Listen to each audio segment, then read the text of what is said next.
He's moved it from there to here.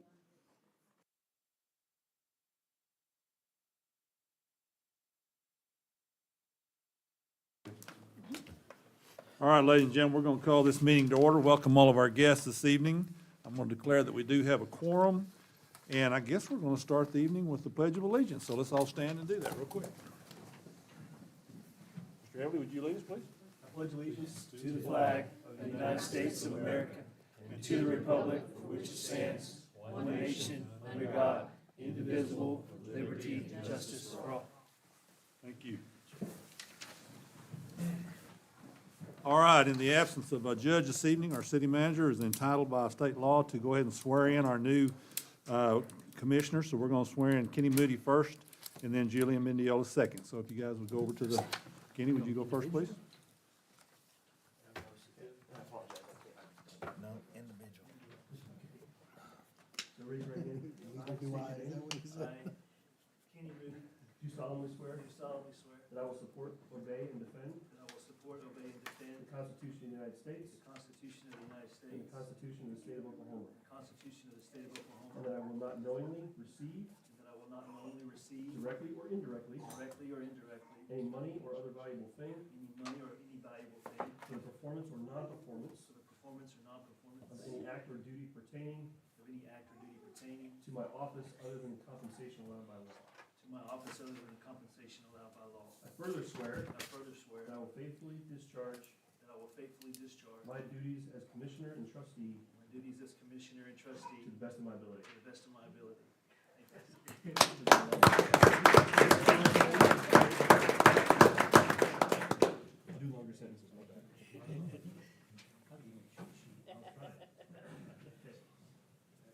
Raise your right hand, repeat after me. I state your name. William Mendiola, Do solemnly swear that I will support, obey, and defend do solemnly swear that I will support, obey, and defend the Constitution of the United States and the Constitution of the State of Oklahoma, the Constitution of the United States and the Constitution of the State of Oklahoma, and that I will not knowingly receive, directly or indirectly, that I will not receive directly or indirectly, any money or other valuable thing any money or other valuable for thing the performance or non-performance of any act or duty for the performance or non-performance of any act or duty pertaining to my office other than compensation allowed by law. pertaining to my office other than the compensation allowed by law. I further swear that I will faithfully discharge I further swear that I will faithfully discharge my duties as Commissioner and Trustee to the best of my ability.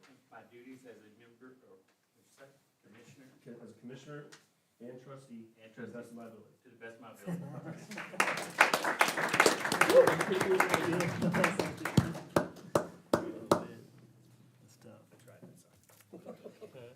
I said I tried that. That was bad. Thank you, gentlemen, for your continued service to the city council. Item number 5, discussion of possible action on removal of any item from the consent agenda. If no discussion, I'll have a motion to approve the consent agenda. I'll make a motion. Second.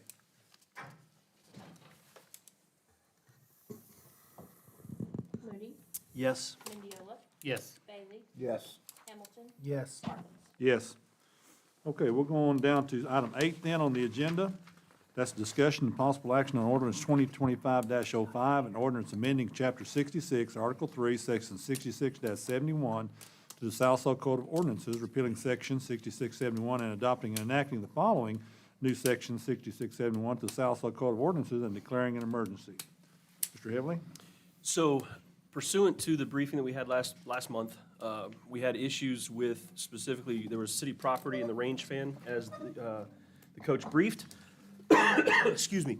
The coach and I have talked, and the lat long that's in the revision, the proposed revision, specifically allows an exception to the current ordinance for that position with the range fan as described. So if everybody remembers last month, it was directly behind the bus barn and shooting due west. This has changed. They are in the north of the bus barn, shooting southwest. So the city property is out of that range fan. The range fan is described in the addition, in the exception, and it's designed for a single firing point. So from a safety point of view, it's acceptable from that point of view, from a safety point of view. And that's what we changed. I know there's discussion and possible action.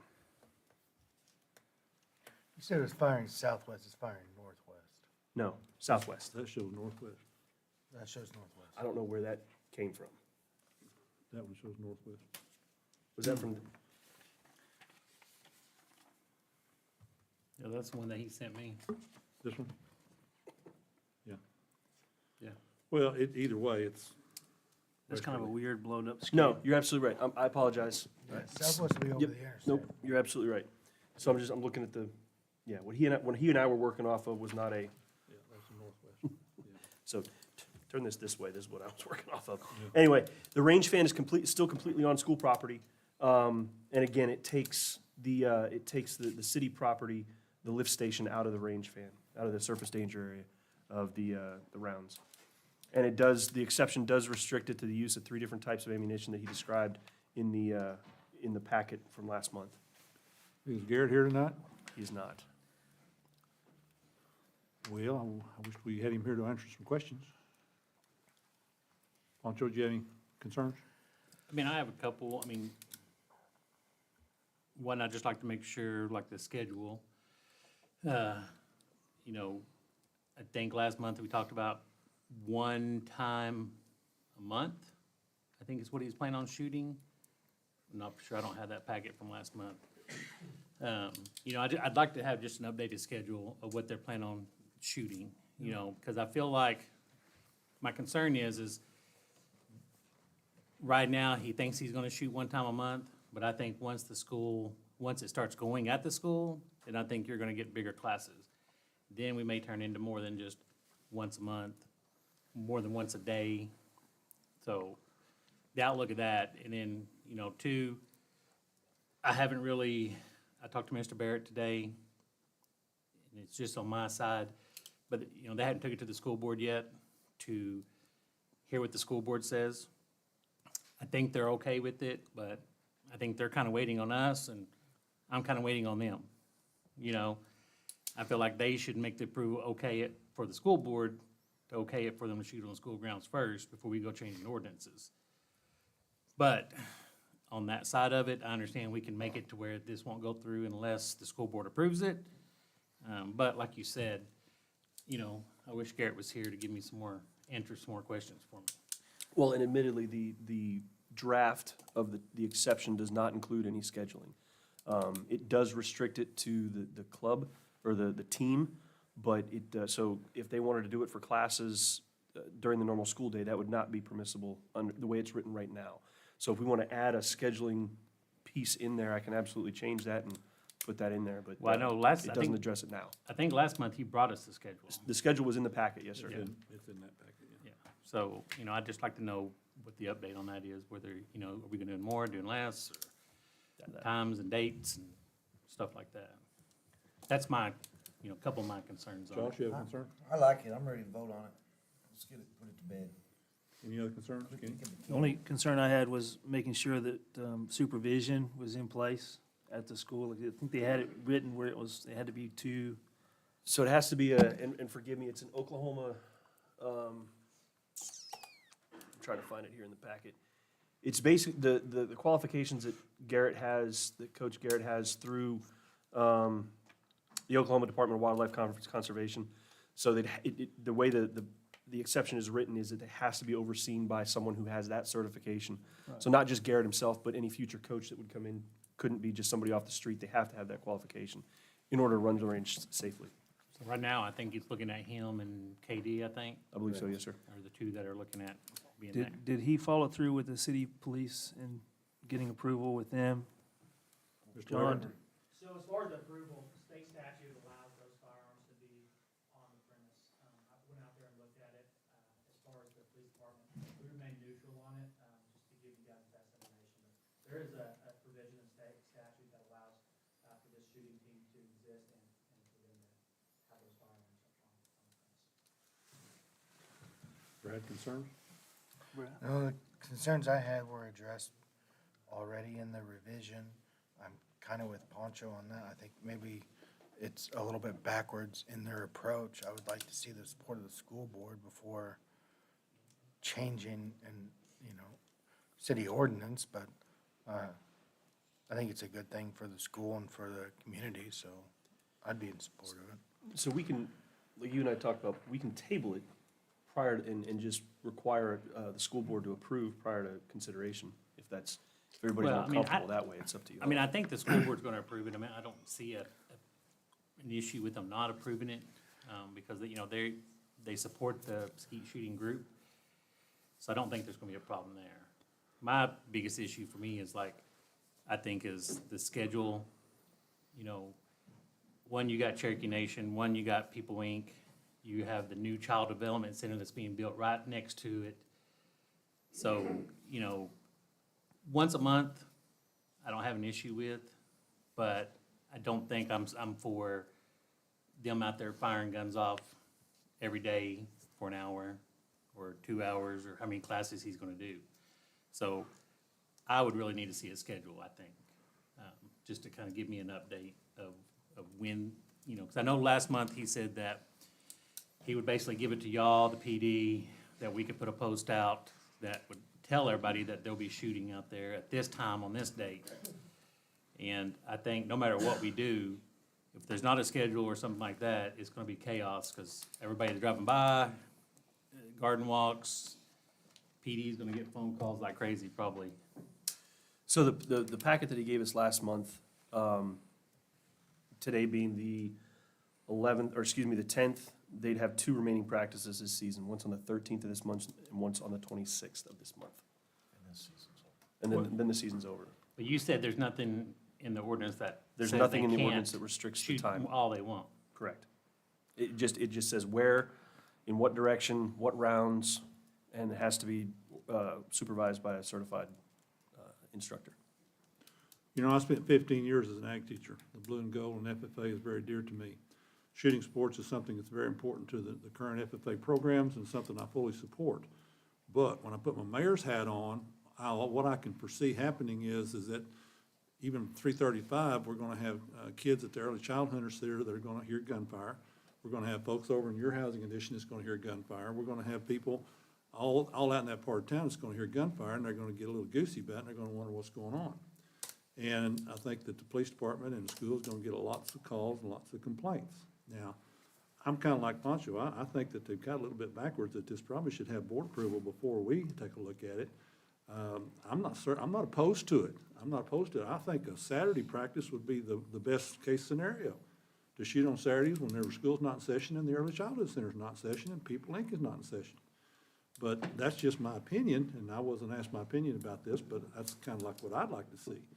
But I've got a lot more questions before I have any answers, and again, like I say, I'm fully in support of the FFA programs and what they do. It's just that this is kind of something new and overreaching that we've never taken a look at, but I sure would like to see school board approval before we take a look at it. I mean, we can table it. Josh and I understand, I'd like to see it happen too. But I just think we have to make sure we do it in the right way, and because I don't want blowback coming on us, because we're gonna get some blowback if we don't do it the right way. Yeah, I'm in favor of it 100%, but I'm not opposed to tabling it. And just to get the school board to look at it and get some more questions. I wish Garrett were here, I'm sorry, yeah. Well, there's 2 practices left. They missed this season. Huh? They missed this season. Where have they been practicing at? Do you know, Josh? Have they said anything? He said they had to get in a vehicle and travel, but I do not know where. He hadn't told me that either. I haven't asked him where they've been practicing either, so I haven't seen him, so. I just know it's out, I know it's outside town, but. I think it's pretty clear that we're all in favor of it. We just got questions. And it'd be nice to have the confidence of the school board behind it. Yeah. Well, do we want to have a motion to table then, or what's the group want to do? Josh, would you okay with tabling? Yeah, It doesn't sound like it's gonna ruin their season. well, they only got 2 practices Yeah. left. If you vote on it today, they only got 2 left. Yeah. And if you But they do postpone have a it, place to practice if we It's forgot. not even on the school agenda today, so No. that's another month, and then a month for us, But so, then Yeah. they'd be in supposed to be for next year, though. right. Yeah, So they'd we're have it talking up to next speed for year next now. year. What's the, you have the practice date for April? There is There none. wasn't any for April. The last two that he published were the 16th and the 13th and the 26th of this month. This month. So if we don't deal with this, then they won't practice this school year. Right, But they have a place to practice even if we don't. That's what right, I'm, yeah. right. Right. I was, you know, I've got more questions than I've got answers right now, guys, at this point. I'd like to help them out, but it is what it is. Yeah. So what do you wanna do? You wanna, I'd like, if we need, we're gonna have to have a motion to table it, but we do also have to have it, if we have to table it, we don't have to have the emergency motion, do we? Yeah, so if we decide to table it, we don't have to have the emergency motion. Okay. I'll make a motion, we table it until the April meeting, unless we have a special one in between there, but we can discuss it. Okay. Have a second? Second. Kim? Mendiola, Yes. Moody, Yes. Bailey, Yes, Hamilton, Yes. Martins. Yes. Item 9, discussion and possible action on supplemental watershed agreement number 11 for the South Saw Creek watershed, updating construction cost estimates for the rehab of South Saw Creek site number 33. This was a document that the Sequoia County actually approached us with. They're the Office of Primary Responsibility for this. Because we are a sponsoring organization, they just need to have our approval. And it does not, approval does not obligate us monetarily or obligate us to any financial or physical activity whatsoever. And really, from my understanding, the document just exists to inform people that costs of the actions proposed have gone up.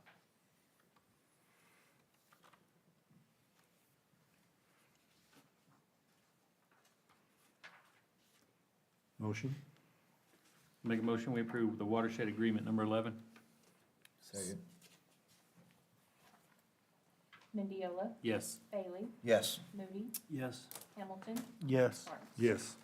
Item 10, discussion possible action on appointing Brian Heverly as the City of South Saw's authorized agent with the Oklahoma Municipal Retirement Fund, OKMRF. This is really what it says, as self-serving as it sounds. This is just replacing my predecessor with me on this account. Make a motion appointing Brian Heverly as the City of South Saw's authorized agent with Oklahoma MRF. Second. Hamilton, Yes. Moody, Yes. Bailey, yes, Mendiola, Yes. Martins. Yes.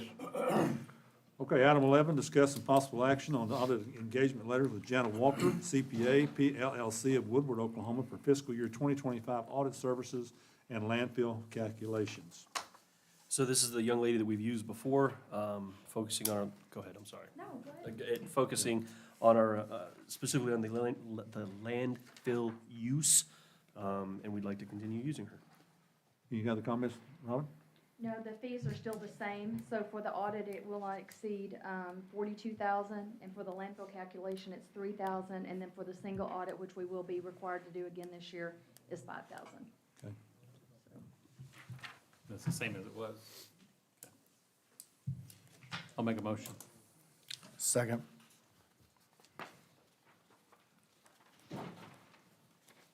Mendiola, Yes. Hamilton, Yes. Moody, Yes. Bailey, yes, Martins. Yes. Item 12, discussion possible action on letter of engagement for professional services with R.S. Meacham, CPAs and advisors, Clinton, Oklahoma, for consulting services related to financial matters of the city of Sallisaw. Go ahead. So we will continue, if approved tonight, to use R.S. Meacham, who they prepare our financial statements and get them prepared for the independent audit. Their fees will not exceed $25,000, and anything that's not included in the scope of work, they charge an hourly rate from $50 to $200 if we have to use them for any kind of consulting, and that's what it's been in the past.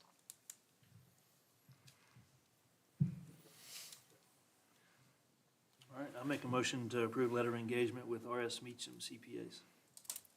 Second. Thank you.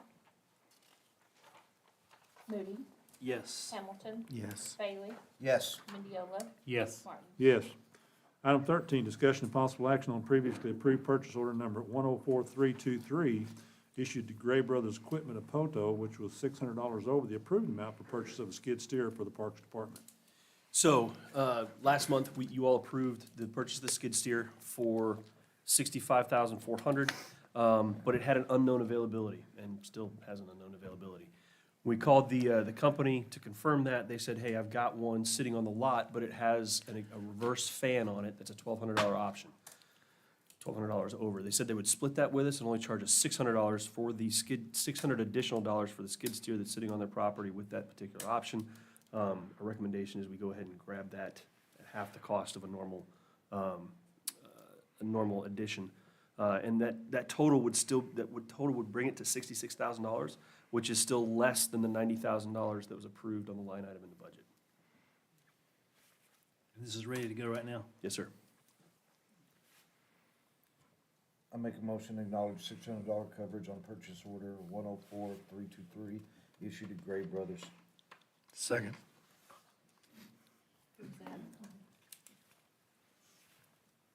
Bailey? Yes. Moody? Yes. Mendiola? Yes. Hamilton? Yes. Martins? Yes. Item 14, discussion and possible action on purchase order number 104626, issued to Techline, Inc. of Cleveland, Oklahoma, in the amount of $27,063.59 for electric system stock materials.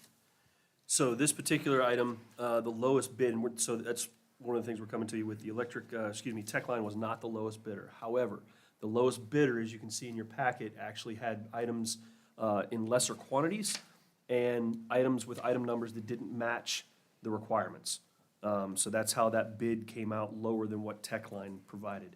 Techline was the next lowest bidder, and that's what we recommend going with. Blakely, did I miss anything? No, it's just material, put in a couple housing additions and storm season coming, I just want to kind of stop it. How are we on electrical stock? I'm sorry. Electrical stock. Yeah, how are we on our, I know we've ordered a lot or put orders in, or we started getting stuff, transformers and stuff like that? It's getting a lot faster, stuff turning around. Yeah. A lot shorter lead times. Okay. I just had to make a little bit bigger order here, it costs a little bit more money than I normally do, because Right. storm season's coming, and we put in two residential areas like Leach Creek and Red River Estates, and we're just kind of running low. I want to stop back there and get going before storm season. Okay. And this will also, Blakely, correct me if I'm wrong, this will also get us through the start of the fiscal year, that gap there between what's approved and actually having money to spend. Okay. I'll make an order, we approve purchase order number 104626 in the amount of $27,063.59. Second. Mendiola? Yes. Hamilton? Yes. Moody? Yes. Bailey? Yes. Martins? Yes. Item 15, discussion and possible action on purchase order number, 14? Oh, we got that one, okay. 15. 15, discussion and possible action on purchase order number 104628, issued to Dunn Ford of Stigler, Oklahoma, in the amount of $49,610 for the purchase of one 2023 Ford single cab and chassis only 447.3 liter V8 for the tree trimming department. So this comes from a specific line item that had a $62,000 budget in it. We found a new 2023 Ford pickup sitting on this lot. Again, it's just the chassis, but it's for $49,610 instead of the 62, being closer to the 62 that was actually approved. It's a 23, but it's new. I was Yes, gonna sir. say, how many miles are on this one? I'm tracking 0 if it says new on the lot. It's new.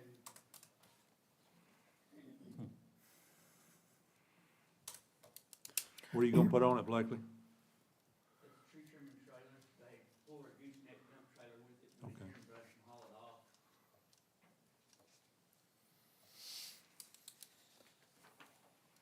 Make a motion to approve purchase order 104628 in the amount of $49,610 to Dunn Ford of Stigler. Second? Hamilton? Yes. Moody? Yes. Bailey? Yes. Mendiola? Yes. Martins? Yes. Okay, 16. We're gonna have two items on this agenda. We're gonna have discussion, and then we'll have to have two motions on A and B on this agenda. So discussion and possible action on extending the stay of condemnation of the below case numbers in order to allow for the sale of properties and appropriate action taken by new owners. Item A is possible action to extend stay until the next regular scheduled meeting, April 14th, on case 0225-2C, which is a condemnation of a dilapidated structure for 2412 East Cherokee Avenue, which is the old Ed's truck stop. Chris? So to start off with, gentlemen, this is several days, and it was several days. It did not happen before, but several days after we voted last month, the Realtor actually came to us with asking us to stay these condemnation orders because he had buyers. In your packet are the documentation that he has buyers. So what they're asking for is a stay on this to allow the purchase to go through. And then we can readdress this, either rescind the condemnations next month, or keep it in place depending on what the new owner does or does not do, and I'll turn it over to Chris for details. So I did have a chance to talk with Mr. Driscoll, and what we're asking is to go ahead and, like you said, give the stay. Let's have the owners or the potential buyers come in, visit with us, kind of get with us and figure out what they're gonna do with the property, especially the buildings that we're talking about that we condemn, and start going forward with it and bring it back to you guys maybe next month or next meeting. And like Mr. Everly said, we either release it or we extend it until we figure out what is gonna happen. But this stay will give them the opportunity to finish the sales. We have not put a lien on it, so we're not taking any additional action or undoing something we've already done other than a vote. I'm good with it. Yep. Motion? Do you have anything you'd like to say? This is one of the potential buyers. Okay.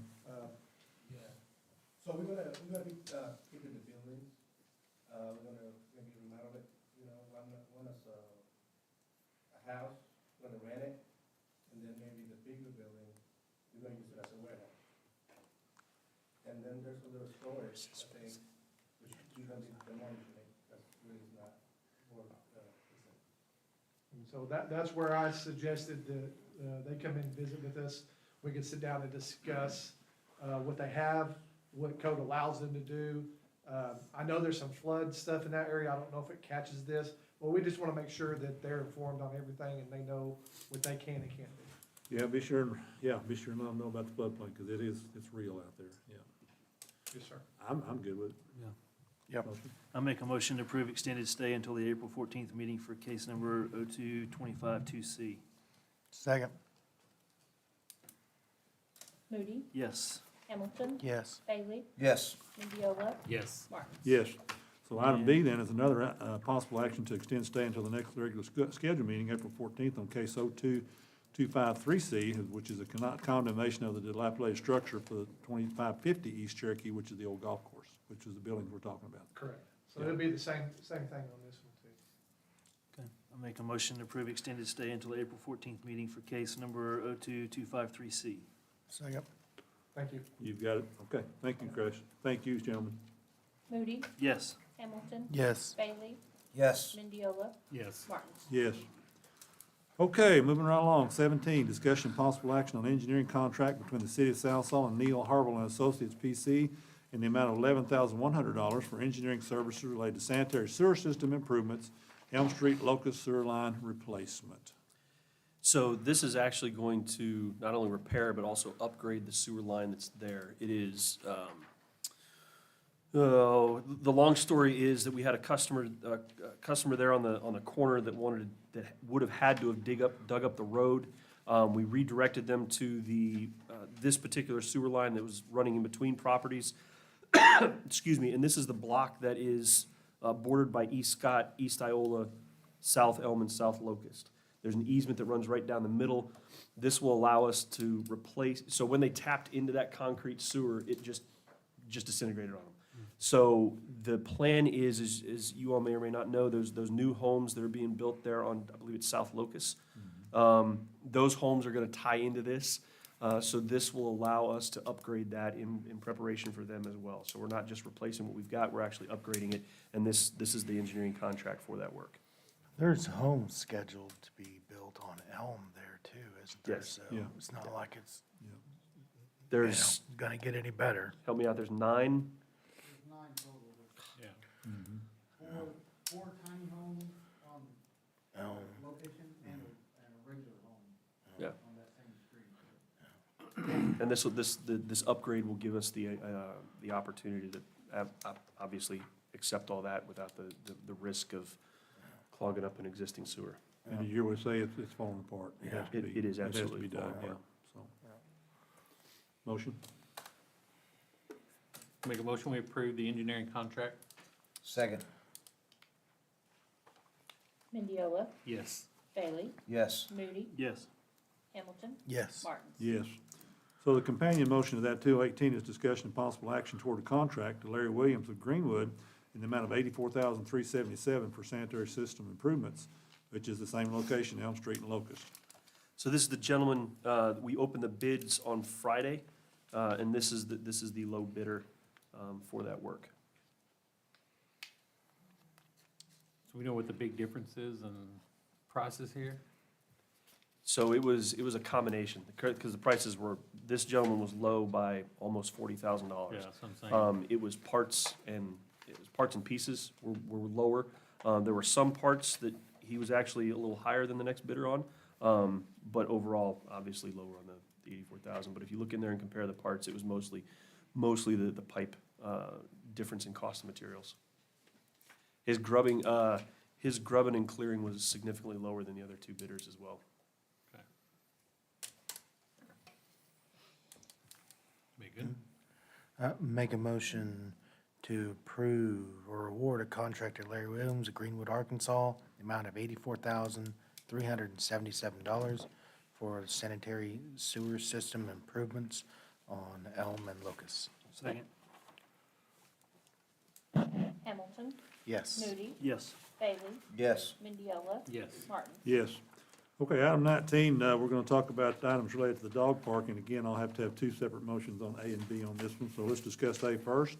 That's a discussion and possible action on purchase order number 104669, issued to Happy Playgrounds LLC of Tulsa in the amount of $35,383 for dog park equipment and installation. So gentlemen, as a precursor, this is not, it is city money, but this was a grant awarded by T-Mobile. So all of this money is grant money that we're talking about here. Skylar? Yep, so I got with Randy Sizemore for, what vendors to look at for the playground. So he recommended Happy Playground, who we've done, our brushy, playground equipment with, splash pad, and a few other things, so he strongly recommended them. They've gave us a quote for $35,383.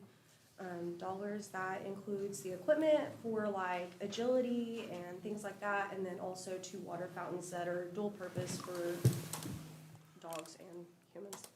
And then I reached out for a lead time. They said once we get this approved and we can order, it'll be about 3 weeks before they can have the stuff in. They're gonna be able to install the equipment, but our department will have to install the water fountains.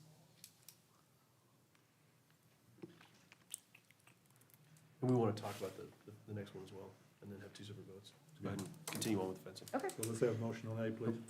The water fountains, we have place for them? Yes, so what they'll do in the design is they'll split the small dog park and the large dog park, so there'll be a fountain accessible from inside each park, that are both for humans, and then they've got a smaller, bowl at the bottom of the But fountain. we have water there, because the bathrooms are right there, right? That's, yes, there's bathrooms right there, but that's the part that we'll have to do internally is run water out to these positions. Has any local guys bid any of these? I haven't seen a local name yet. Like So we this didn't, Fencing? to my knowledge, we didn't bid the Happy Playgrounds. No, We did our due diligence to find pricing and compare pricing, but we didn't do an open bid That's for correct. this. Modern fencing, we did, or for the fencing, we did do quotes. We had 3 different ones. We had Ace Fencing, Modern, and then we did Derek Gish. And then we only got Modern Fencing back Okay, from the quotes. okay. And that's the next line on them. That's who we're going with, for the $13,298.22. And that will be like a vinyl coated fencing, with 6 feet height for dogs not to be jumping over. So again, we'll need two separate motions, please. Make a motion, we approve purchase order number 104669 in the amount of $35,383. Second. Mendiola, Yes. Hamilton, Yes. Moody, Yes. Bailey, Yes. Martins. Yes. Make a motion, we approve purchase order number 104671 in the amount of $13,298.22. Second. Mendiola, Yes. Bailey, Yes. Moody, Yes. Hamilton, Yes. Martins. Yes. Okay, thank you, Jim. Thank you, Kyler.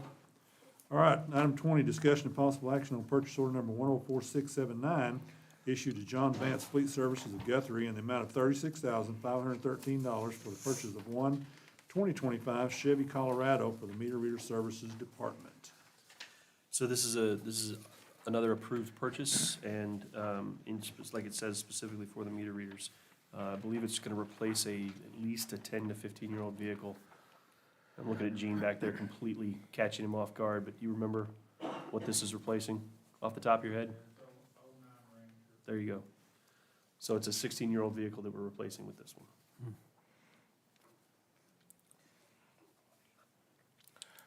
Make a motion, we approve purchase order 104679 to John Vance Fleet Services in the amount of $36,513. Second. Hamilton, Yes. Moody, Yes. Bailey, Yes. Mendiola, Yes. Martins. Yes. Okay, item 21, discussion and possible action to convene an executive session to consider employee disability in order for OKMRF to waive the 10% additional income tax for early distribution of employee-only retirement contributions for a non-vested city employee as authorized by Title 25 OS 307B17. Mr. Page, do you recommend we go on executive session? I do, Mr. Mayor. Make a motion. Second. Mendiola, Yes. Moody, Yes. Bailey, Yes. Hamilton, Yes. Martins. Yes.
I do, Mr. I'll tell you. Mayor. Could I have a motion? I make a set motion to executive session? reconvene. Hang on, we need Oh, a motion to reconvene. I'll make a motion to reconvene. Second. Moody, Yes.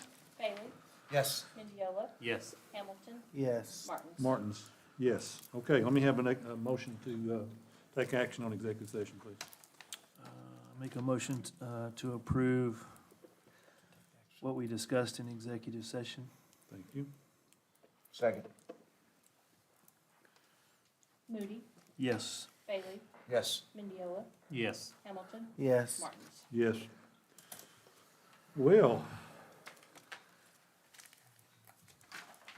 item 24, receive update on economic development and grant activities. Mr. Borman? Good evening, good evening. Thank you for the opportunity to come and speak to you guys like I always do. I got an economic development update. Hopefully it won't take too long. First ODVA opening ceremony was February 21st. I know some of you got to come out to that. Man, it was a pretty exciting event. It was opening ceremony. They won't be taking patients for another month or so, but looks good out there. Had a lot of people from around the state here.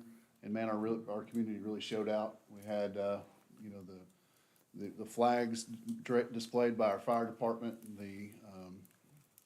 The American Legion had flags displayed all down the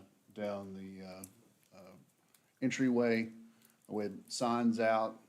You know, we really looked good.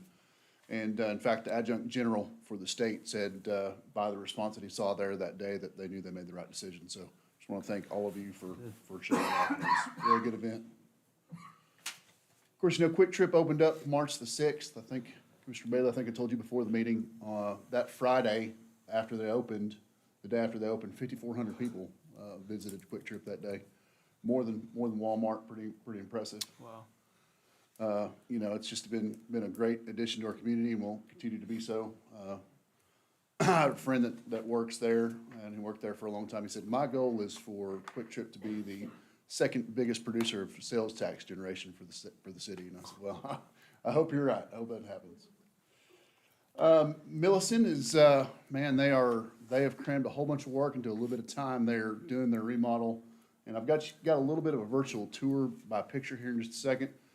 But they've extended the invite. Anybody that wants to take a tour of their plant, see what they're doing and see what's going on there is more than welcome. Of course, we can't have more than 2 of you at a time, but I know they'd be welcoming with open arms to see you guys out there and kind of get an idea of what's going on. These pictures don't really do it justice, so. This is some of the robotics there on the left and then the CNC machines there on the right that they've got on the plant floor. In fact, one of their tech guys was freaking out because it's so dusty in there. But they're cramming all that work into a little bit of time. And so they've got dirt and high-tech machinery and all kinds of different things going on all at once. It's very incredible. Getting ready to replace the roof, I think, on that building. Some more machinery. I think the one on the left is maybe a cleaning machine. The one on the right maybe deburring. The picture on the left, again, that does not do it justice. That thing's like, that's like a swimming pool. It's like 3 feet deep. That crane on the right, there were crane systems all down that plant, but they weren't robust enough for what the job that they needed them to do. It's a brand new crane, highly automated, very, very robust. And so that's what they're doing right now is they're in the process of making that plant robust enough to handle the processes and the equipment and all the things that they've got going on. So on the left there, I think they're digging piers. On the right, that's the piers that are set. I think I mentioned it before in city council meeting. Those piers are anywhere from 12 to 20 feet deep, and that's solid concrete. So it's pretty amazing the amount of work they've got going on. Some more machinery. And this is a video. This is going to be of the actual one of the die cast machines. Of course, their processes we talked about is highly automated, but it's also highly customizable. So they're auto parts manufacturing, but they can do a number of things, and their business depends on the speed of the change out. So they need to go from product A to product B with aluminum ingot going in one side of the plant, finished product going out the other side of the plant. It's incredible. Just wanted to show you, give you an idea of how big this machine is.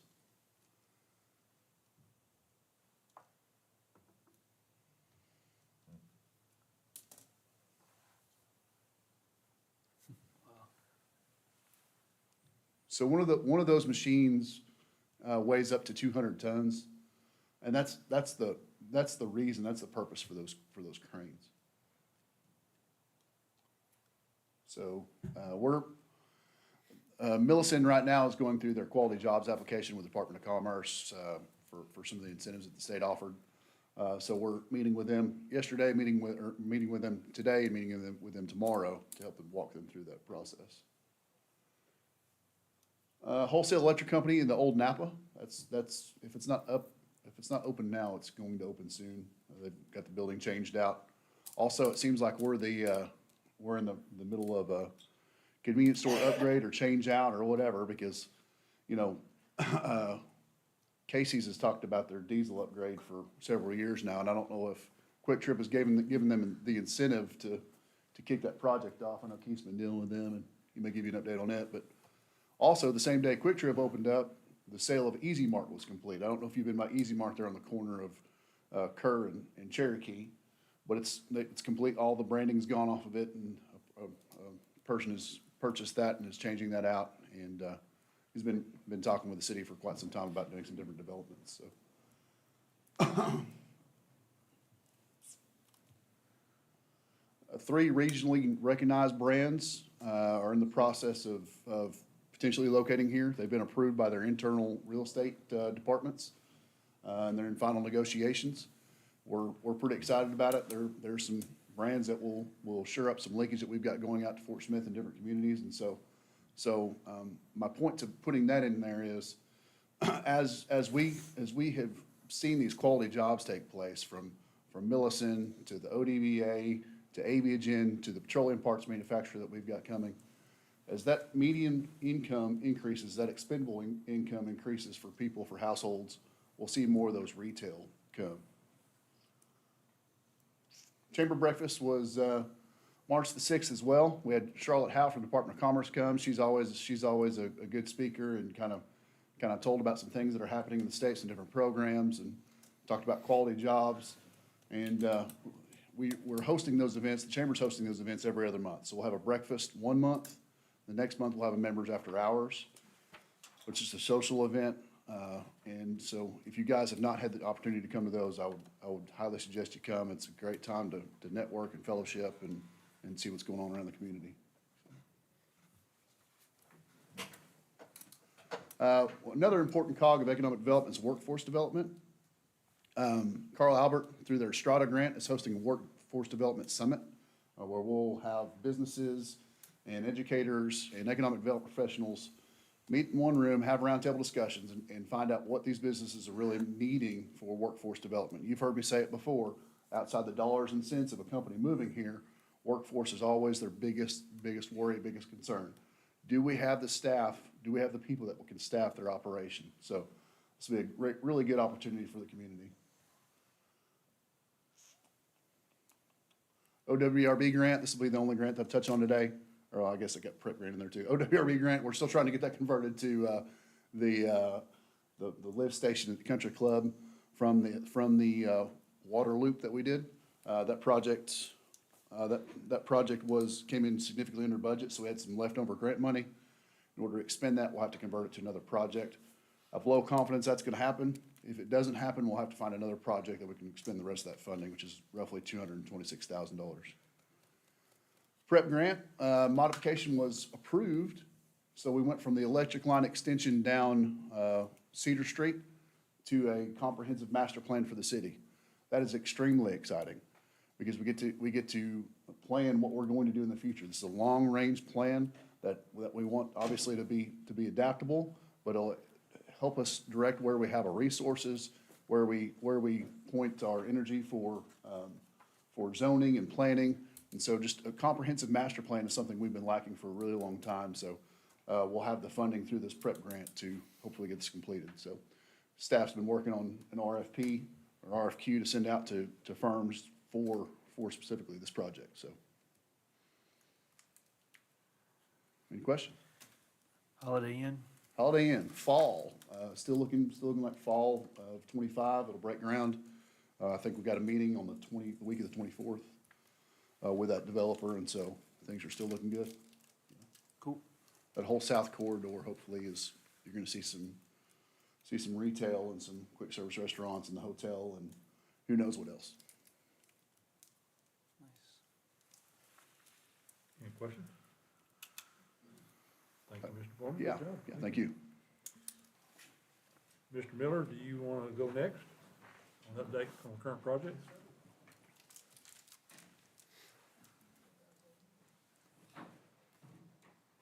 Well, fortunately, the good weather has helped us get everything back going at the Aquatic Center. The 6-inch water loop has been installed in the ground. They have a few things left to tie in, which puts them at about 95% complete, actually. With past that, some flushing and some testing. Once those come back good, they'll be able to put that water line in complete service. So that's a big step, especially for the Aquatic Center, because this is what's going to feed all the water to this new pool. So look forward to that getting into the works. They've been working on the French drain system, which they actually completed at the end of last week. They started in with some circulation lines that are coming off of the pool itself, working them towards the main pump building, which if you haven't been by, that pump building is up out of the ground now. And you can see they're standing the walls on it, which hopefully it should be complete shortly. After that, they'll be installing the roof, and the roof is kind of unique on this thing as it's not supported by the block walls itself, it's supported by the interior of the building. And since it sits above it, because of the requirements of the chlorination in this system, they have to have additional airflow into this building. And the only way to do that is for it to actually have an open air top that allows the airflow to more readily come into that building. So things are still coming along really good for you on that project. The contractor on the Drake Lennington water loop is about 95% complete. They are doing some water meter tie-ins. There's a few things that we need left to do on that. I visited with Mr. Heverly today on a change order. The superintendent wanted some lines increased to larger diameter. I discussed that with the city manager today. Plus, there will be a series of deduction change orders that come in. And the way it's looking right now, hopefully we'll save a little bit of money on this project if Scott Neal is correct on that. But I'll run everything through Mr. Heverly and make sure that that's all squared away for you. The Drake water line on the east side has began. That's Jim Ray Plumbing. If you don't know, the same Larry Williams you just awarded a contract to, Jim Bray is one of his companies. So he is here working on all these systems, the water, the sewer. He's done a lot of sewer work and water work in the community, and he does a very good job for us. He has approximately 700 linear feet on this water line project in the ground at this time. So he's making good headway for you. Was just discussing with Jamie on your cell 8A, him and Ted Capps completed some line flushing that's required by DEQ. They've done that. Scott Neal has sent that results in of that cleaning being done. And then once Scott and Jamie are able to complete the closure, post-closure calculations and such, the good news is Jamie will start putting trash in at that point. So those are some things that we're waiting on that. So things are moving along pretty good on some of these projects we've got. So with that, if you have any other questions, or be happy to answer them for you. Someone gonna talk about the Highway 59 project tonight? What's going on with that? We're waiting on the state. They've let their bid. It's just a matter of their contractors coming in place and beginning. I don't know what name. I talked with Scott Wallace. The bid process has been slowed down a little bit. Yeah. Scott Wallace is the regional ODOT representative, but they, like I said, they Chris have not- Wallace. Chris Wallace, I'm sorry. I believe they have not yet awarded the bid. It's Okay. still out for bid is my understanding, so there's been a delay on that. All the work has been done. They're also trying to finish up, Optum, one of the companies, hasn't quite completed their work to get their utilities out of the easement. So that's slowing things down a little bit as well. They actually received the cease and desist because they didn't do. they We didn't got do it right. Diamond Net moved, though, didn't we? Diamond Net is moved. Diamond Diamond Net has We- moved, and they did their final changeover. We are free and clear. We haven't done the Sunday. Sunday morning, this coming Sunday Yeah. morning, we have a pretty major outage scheduled from 6 a.m. to noon. Yes. It'll take down a good bit of that area from Taylor Drive down to Ridge Drive and then up over on Dogwood, up on Pistol Hill, that area. But we kind of saved that for the end, the final cut over. It's a 96 count fiber that we gotta splice it back in. But all the All the ditches, all the poles, we are out of their easement. This is just finalizing the connections. But it's looking like summer before you start to see major disruptions in that intersection. Okay. Anything else? Thank you, Keith.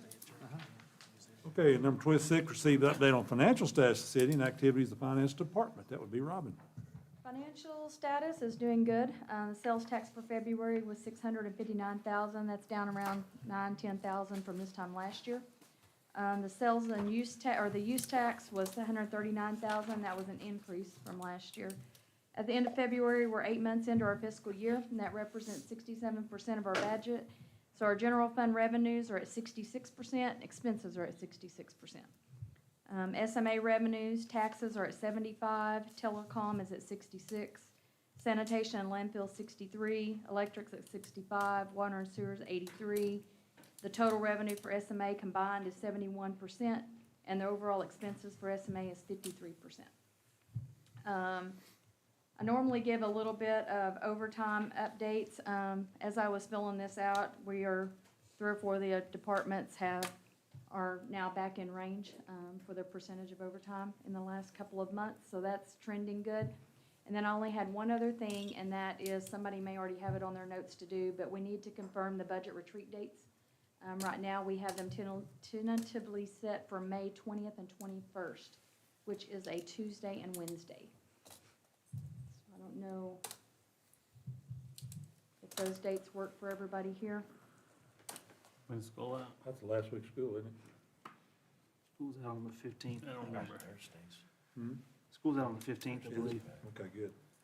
Yeah, that'll work then. I think we did Tuesday, Wednesday last year. So if that's good for everybody, we'll get it put in stone. It works. Good? Thank you. Thank you, Robin. Minister report, Mr. Heverly. Okay, sir, Sir Councilman, hitting topics that have not already been discussed. April 14th is our next regular meeting, May 12th, and then followed by the 20th and 21st that you just heard about. Meters, AMI meters. I need to reset expectations for everybody. Did some digging into this. The water meters, so let me do the good news first. Electric, well, there is no really good news. Water meters, we have them all. However, we have to do some assessments to figure out where the water meters are gonna go. The original contract that was submitted last year had 3,100 meters in it. We have over 3,600 customers. So there was never designed, never published a list of addresses for these meters. The 3,100 was prior to not receiving the grant that we applied for. So we had to reduce that, when the decision was made to move forward, we had to reduce that number to about 1,800 meters. We have to develop a list of those 1,800 addresses. So that is what we're gonna do over the next 2 months, because, oh, by the way, out of those 1,800, there's 2 different size meters. There's 600 1-inch meters and 1,200 3/4-inch meters. So we have to match those to the homes that we have projected for these meters. And the reason being is the contract will only go in and replace the meter. They will not do any plumbing work at all. They will not do any adapter work, they won't do any of that else, anything other than a one-for-one exchange, and that's all they're doing. So we have to make sure that the addresses that we choose are one-for-one exchanges, and that's all they have to do, or we will incur significant cost. And we can do some more research and provide options as we move into this project, as we move into the out years of getting all 3,600, or hopefully more, customers these AMI meters, these AMI water meters. But we have to develop that, develop that list. I've given our folks 2 months to come up with that list. It sounds like a long time, but but that's really only touching water meters twice to ensure that that is the list of addresses that we want, that are compatible, and then that will be an easy swap for the contractor. The contractor is willing to come out and do just water and then electricity in the fall. I'll get to that in a second. But they're willing to come out and do that, but we have to make sure we've got our ducks in a row first, and right now, bottom line is we don't. So I've got to just, again, managing expectations. It is not gonna happen this month, it's not gonna happen next month. My target is June, to be honest with you. March, I'll use March and April to make sure that we touch the correct addresses. We have a list, and then that will give us the month of May to advertise that list, set expectations amongst the community, talk with the contractor, make sure things are set on our end before I bring in a contractor to do what they are contracted to do, and only contracted to do. Question. Yes, sir. Chris and Keith, Brian and I were talking the other day, the potential, what I see as a potential problem is that some of our older neighborhoods, we go in to replace, and there's gonna be some odd-sized fittings or some pipes that need to be replaced. I mean, we're gonna have, it's kinda like opening up that can of worms where you quit. And so do you foresee much of that happening, or are you kinda on the same page with me that there's a potential there that we could have to do more than just replace the meter in some of these older neighborhoods? Yes, especially in the older neighborhoods, I could really see that, because you could almost bank, there's still some older homes in this community that still have the old galvanized lines. You can bank that there's still some older homes that still have half-inch service lines. So there's gonna be some major amount of adaptation to that. Ted has looked at some of that, and it's gonna be very expensive to adapt up and down to make this work. And when you do that, you're gonna have to have, Ted and his people can do it on one side, but on the other side, you're gonna have a licensed plumber to do the other side, because they can't do anything past the water meter, other than hook it into the adapter. So, Mr. Haverly is correct, it could be very pricey to do this. Our target is, again, part of the process we're going through is to identify those homes to make sure that they have the service that we have compatible meters with right now, so that we don't have to buy adapters, primarily newer additions that we know have inch or 3/4 inch services. So that is a one-for-one. We aren't doing extensive plumbing work. It's also, Mayor, to your point, it's kind of like when you remove drywall in an old house. You could chase that line clear back, and now you're down to the studs, and all you wanted to do was replace an electrical outlet. Right. So that's kind of where we're at now. Clint got a good update today on some of those older neighborhoods. They do have a 5/8 water meter. And they have one that even adapts down to half-inch, Okay. for the half-inch ones. For future purchase, So this is, it'll yeah. just- Yes, it'll just be, and I talked to them, and apparently that was planned for a phase 2 of the water meter swap out, was those, which I wasn't aware of, and I don't know that any of us were necessarily aware of that, but that was kind of, phase 2 was to go that route and do those. So, but yes, I discovered that that are just drop-in meters, so it's going to alleviate a lot of the retrofitting and a lot of that. So again, that would be the phase 2 and address the problem that you're And then we'd have to go through and do like we're doing in this first phase Yep. and identify all those addresses and what side. And my initial plan would be to do that over the summer, is to identify those addresses, and then at least bring the council, if not in this fiscal year, the next fiscal year, to a phase 2 of the project, like Clint mentioned.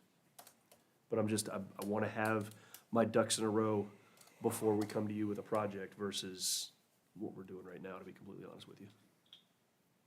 Okay. So, moving on to, I'm sorry, any other questions about water meters? Okay, managing expectations with electric meters. I don't know why or when we started saying these were gonna be in now. Going back and looking at original communication with the contractor, he told us it was gonna be a 52-week lead time. So these electric AMI meters are not gonna be in until the fall, period. We're physically not gonna have them. I think we have 4 or 5 now, just to make sure that they're the right ones and the programming works and all that good stuff, but as far as production of these things, it's a 52-week lead time. So we never should have mentioned that we were gonna have them ready this spring. It is absolutely gonna be this fall before we even start receiving them in bulk. However, that is a complete project. It will be on everybody, once we start installing. Any questions about electric? Again, I apologize for misunderstanding or misrepresentation, but that has always been, on the contractor side, that's always been their expectation, their understanding. And should have been ours, but is not. Moving on to good news. Our advisor for the landfill and our communications with USACE, she has approved that addendum, or the addendum to the contract, and we'll be moving ahead. She does have a timeline that'll have us a permit by fall, hopefully, fingers crossed. Absolutely wishing in a bucket here, but hopefully we're turning dirt around this time next year, maybe even a little earlier, on that additional cell. Soccer fields, mentioned last month, that we're competing for an OWRB development grant to make up the drastic difference between what our design team came up with and all the bids that we received for the soccer fields. Excuse me. In order to compete for this grant, we have to leave the bid the way it is with the parking lot, and I'll just use that in quotes because we don't have it for certain that the parking lot's gonna be the thing that we lose, quote unquote. But that's what we have to leave. What I've done is I've given the team till the middle of August. If we don't have results from the bid in the middle of August, or excuse me, from the grant in the middle of August, we will go ahead and move at least $500,000 to $600,000 of the project into an addendum, or into an alternate or an add-on tab, and just have the base bid be the soccer fields, with an intent of having the kids play on this next spring. But if we don't get them in this fall, there's no way they're playing on them this spring. Next spring. So that's the intent, that's the deadline that I've given the team. We're fairly optimistic that we're gonna have results of that grant by then, but the bottom line is I can't go out for bid and still use that grant money if we change the bid from what it is now. Animal welfare ordinance, changes are coming. I know you heard me say that last month. I was overcome by technology and there was a distribution issue, so it didn't get out to everybody. It was sent out, but it didn't get out to everybody, so we're a month behind on that one. We'll bring that back to the planning commission, subcommittee, if you will, next month, to do the nug work and get feedback on that, excuse me, before going out to the public for public feedback the following month. So I'm a month behind on the animal welfare ordinance. McGee softball fields, if you've been out there recently, we have put gravel down. We've done some improvements to the drainage. We still have work to do on that far left field as far as drainage is concerned, and dirt work. It's got to be dry enough for us to get equipment out there to be doing some dirt work. So we have the dirt. We're just waiting for it to be dry enough to get out there and do some work on those city fields. Lighting out there, if you've been out there at night, a lot of those old light bulbs are not functioning. That is going to be a longer-term fix. Those bulbs are old. They're not making replacements for them. We would have to upgrade light poles to LED lights, and that is not a cheap fix.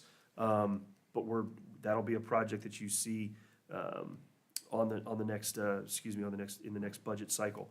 Which brings me to my last point. Hey, staff is moving fast and furious into budget. I have budget meetings starting next week with the staff as we start the weeping and gnashing of teeth to get through this and develop a priority list. My intent is to develop a priority list or a requirement list, and if we do the good work on the front end to do that list, separate from finances and revenue, when revenue comes in, we just draw the line, and that's where the line is. And then in May, we can talk about moving things back and forth if we need to, but if we do our homework correctly, it shouldn't be an emotional issue when the money comes in. It's just a matter of where the money falls and where we draw the line. So we'll have that. We hopefully be in a pretty good position to bring to you all and work through the May dates productively. So can we, are you still wanting comments from the commissioners about what they would like to see happen in the budget?